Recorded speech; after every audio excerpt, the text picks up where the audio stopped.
Så står vi hernede i vindercirklen på Royal Canin Arena, og det gør vi af det ene af den årsag, at vi skal have kåret årets ildsjæl 2010.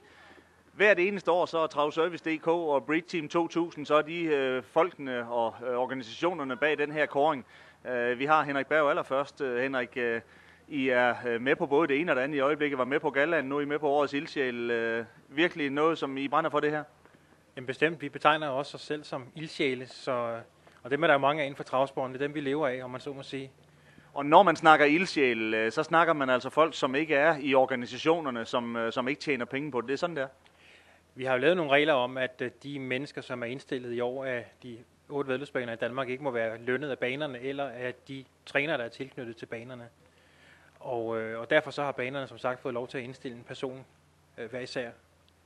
Har det været rigtig spændende navne, der har været i spil fra de hver især 8 baner? Jamen, det har der været både kendte og ukendte navne, synes jeg. Jeg må da personligt erkende, at den person, der så får flest stemmer, er ikke en, som jeg kender så meget til, men han er jo en ildsjæl, som navnet siger, og der har så også været nogle kendte navne, som jeg tror mange inden for travsporten også kender. Og der snakker vi jo altså folk, som er både inden for politik og ekspolitik. Det er virkelig nogle spændende navne, der har været på jeres hjemmeside der, som har været anden og tredje runner-up til den, det er blevet.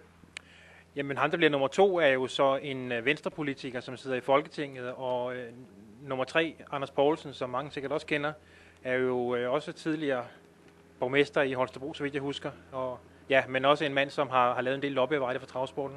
Og tidligere også skattepolitisk ordfører for Venstre, så det er ene borgerlige folk, vi har haft med. Ja, det er jo ikke så dårligt.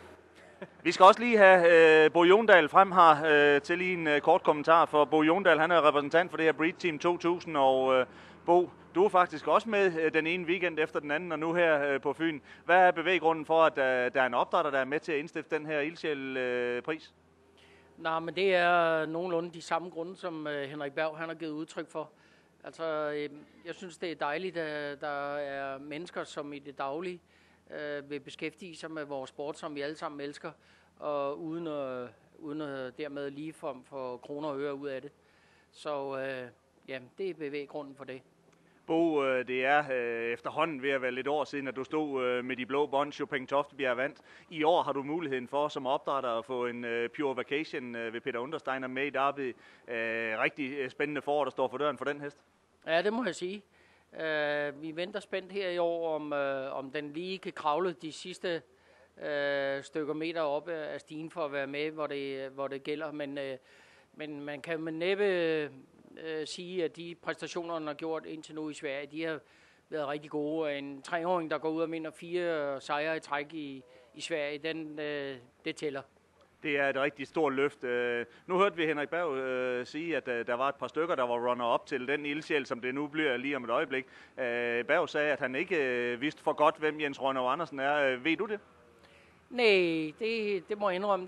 Det gjorde jeg faktisk heller ikke. Men det viser jo bare, at der findes folk ude i krogene, som der gør et kæmpe stykke arbejde, og som man lokalt værdsætter enormt højt. Og det viser jo den her afstemning også.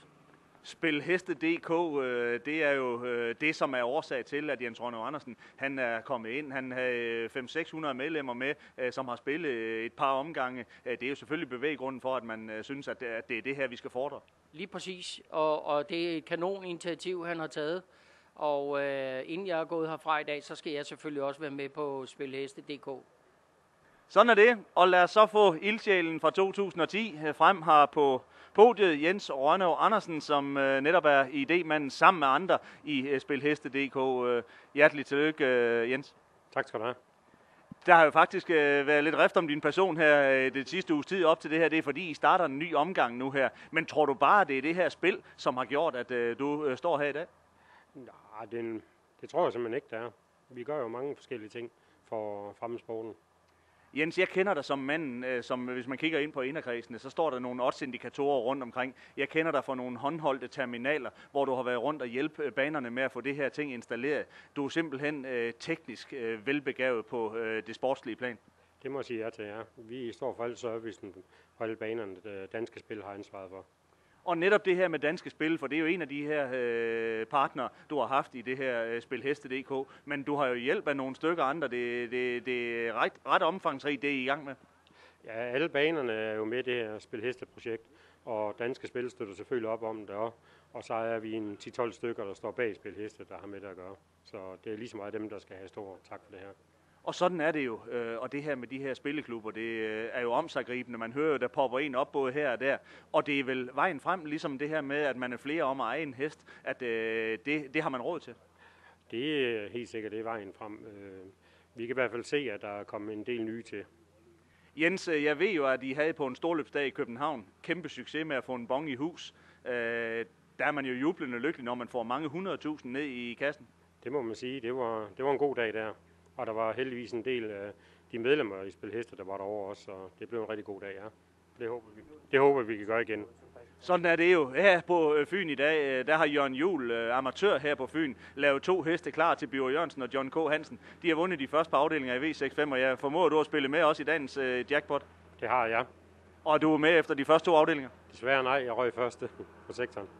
Men under alle omstændigheder, Jens, så skal du have stort tillykke med den her titel, Ildsjæl. Hvad betyder den i princippet for dig at blive kåret til det? Jamen, det betyder da meget. Det er da et skulderklap for alle de timer, man lægger i sporten. Også familiemæssigt og det ene og det andet, at de ligesom kan se, at det er jo ikke bare noget, vi fordriver ud i den blå luft tiden. Så det betyder meget, jo. Kan det lade sig gøre? Nu siger Bo Jondal, inden han tager herfra i dag, så vil han være med i Spil Heste.dk's næste omgang. Kan det lade sig gøre? Der er sidste tilmelding i morgen, så det kan det sagtens, ja. Mine damer og herrer, Jens Rønnev Andersen, manden bag Spil Heste.dk, årets ildsjæl 2010.